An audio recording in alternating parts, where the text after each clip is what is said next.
బాబాయ్ 5-6 నెలలుగా చూస్తున్నాం పరిపాలన. కూటమి ప్రభుత్వం వచ్చిన తర్వాత రోడ్లని, లేకపోతే పెన్షన్లని, ఇసుకని ఎట్లుంది మార్పు? బాగుంది, చాలా మార్పు ఉంది. నెంబర్ 1గా ఉంది ప్రభుత్వం. ఏమి లేదు అంత విధ్వంసం అని చెప్పి మరి జగన్మోహన్ రెడ్డి గారు అంతకుముందు ఆయింది విధ్వంసం, ఈంది కాదు. అంతకుముందు రోడ్లు ఎక్కడ వేశారు? ఒకటి పథకాలను రాష్ట్రాన్ని నాశనం చేశాడు. ఇప్పుడు నెంబర్ 1గా ఉంది అన్నింటిలో కూడా. అది పెట్టుబడులు కానీ లేకపోతే పరిశ్రమ బంగారులో వస్తున్నాయి, లక్షల కోట్ల పెట్టుబడులు వస్తున్నాయి ఇప్పుడు. అంతకుముందు ఉండయే పారదోలేరు వాళ్ళని.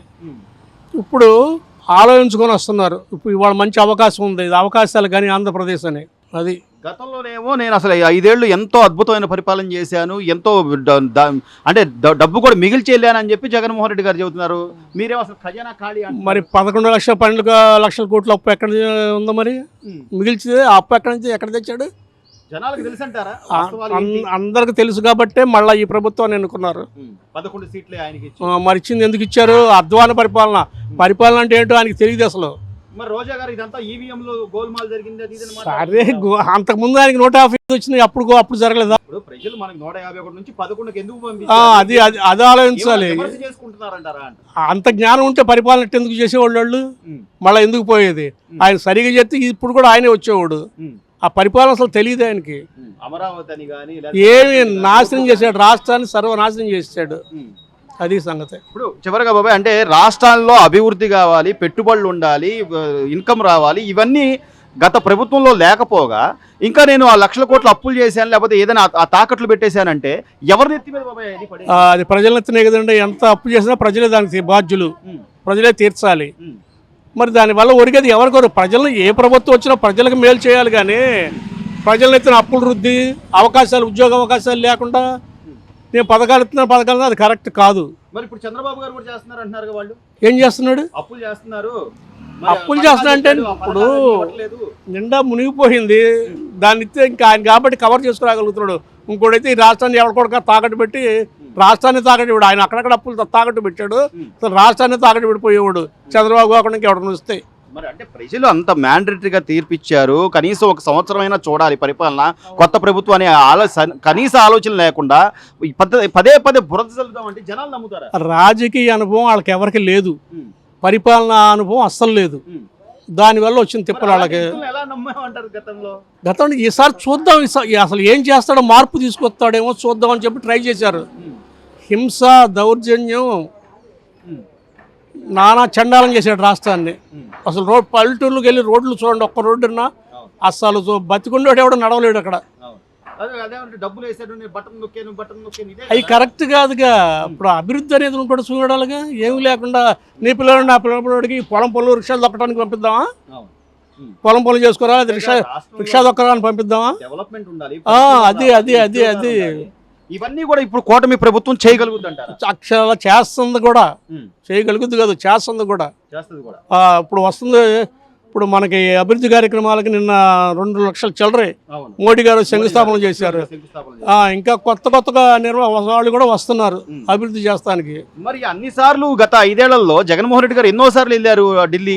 వెళ్ళినప్పుడల్లా ఏం తీసుకొచ్చారనేది ఏరో అని చెప్పింది లేదు.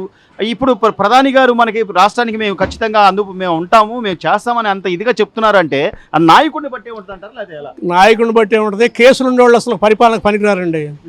ఎందుకంటే వీళ్ళ కేసులు చూసుకుంటున్నారు కానీ ప్రజల భవిష్యత్తు, రాష్ట్ర భవిష్యత్తు చూడల్లా.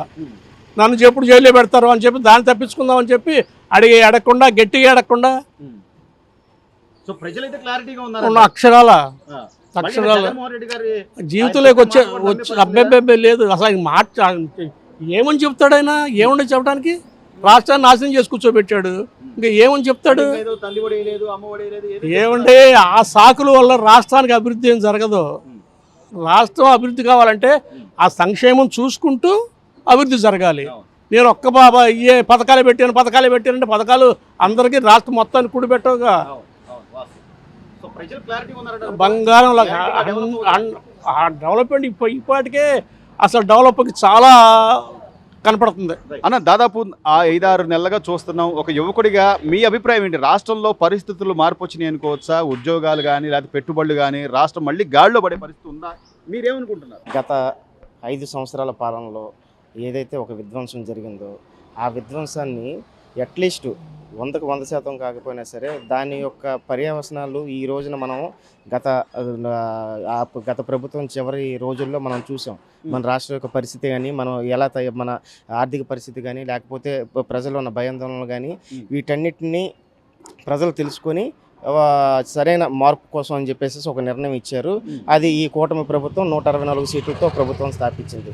అయితే ముఖ్యంగా చెప్పాలంటే ఈ గడిచిన 6 నెలలుగా చూసుకుంటే ఇంతకు ముందు చూసుకున్న దానికి ఇప్పుడు చూసుకున్న దానికి మనకి కంపేర్ చేసుకుంటే డెఫినెట్గా కొంత మార్పు అయితే మొదలైంది. ఏం గమనించారు మీరు? ఏం గమనించామంటే ఈ శాంతి భద్రతల విషయంలో మాత్రం ప్రభుత్వం మన రాష్ట్రంలో అయితే మాత్రం కొంత చూసుకుంటే అవన్నీ తగ్గినాయండి. ఆ అవేర్నెస్ అనేది గవర్నమెంట్ తీసుకొచ్చింది. బేసిక్గా ఇంతకుముందు మన హోమ్ మినిస్ట్రీ ఏదైతే ఉందో అంత పెద్దగా పని చేయలేదు ఆ చట్టం అనేది. బట్ ఈ ప్రభుత్వంలో డెఫినెట్గా హోమ్ మినిస్ట్రీ గట్టిగా పనిచేస్తుంది.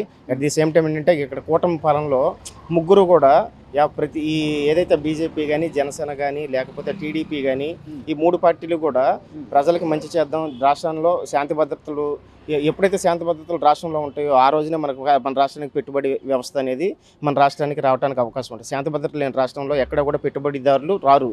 సో ముఖ్యంగా వీళ్ళ ఉద్దేశంలో ఏంటంటే దీన్ని ఈ 6 నెలలు అయితే మాత్రం ఒక రకంగా చెప్పాలంటే ఒక దారికి తీసుకొచ్చారు. సో ఆ నమ్మకం కల్పించారని మీరు చెప్తున్నారు. గతంలో జగన్మోహన్ రెడ్డి గారు అసలు మా హయాంలోనే ఎన్నో ఎంఓయూలైని అవన్నీ ఇప్పుడు ఇంప్లిమెంట్ చేస్తున్నారు తప్ప వీళ్ళు కొత్తగా తీసుకొచ్చేది ఏం లేదు అంటున్నారు. అదంతా కూడా ఫేక్ ఎంయూఎస్ అని జనాలకు తెలుసు.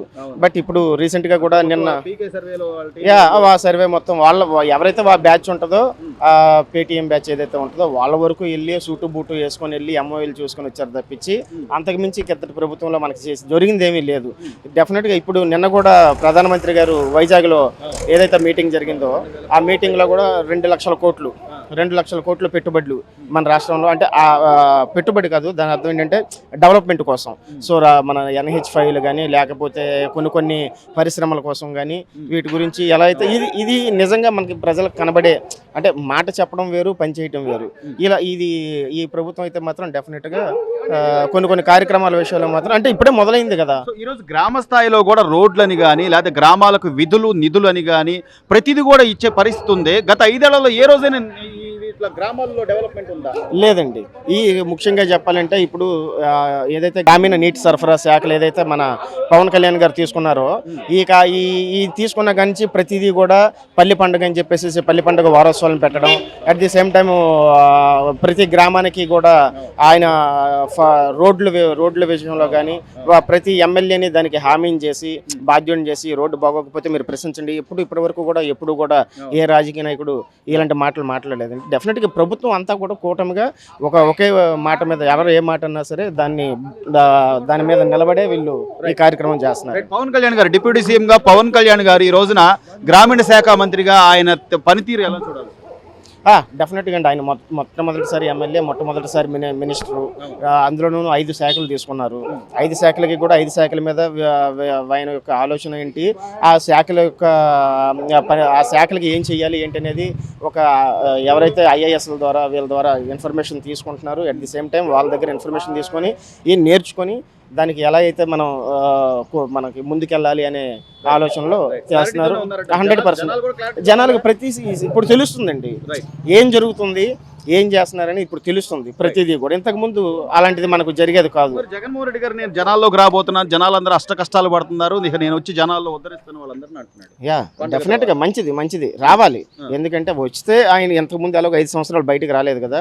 ఇప్పుడు వస్తే జగన్మోహన్ రెడ్డి గారు మీరు గత 19 నుంచి 24 మధ్యలో మీరు అలా చేశారు కాబట్టి మిమ్మల్ని మేము ఓడించాము, ఈసారి మళ్ళీ మీకు అవకాశం ఇవ్వం, మీరు చేసినప్పుడు ఎలాగో మీరు మా దగ్గరకు వచ్చి తెలుసుకోలేకపోయారు, ఇప్పుడు మా దగ్గరకు వస్తున్నారు కాబట్టి మీరు ఇంతకుముందు ఏం చేశారు, ఇదిగో వీళ్ళు ఇప్పుడు ఏం చేస్తున్నారు అనేది డెఫినెట్గా చూపిస్తారు. జనాలు చెప్పడానికి సిద్ధంగా ఉన్నారు.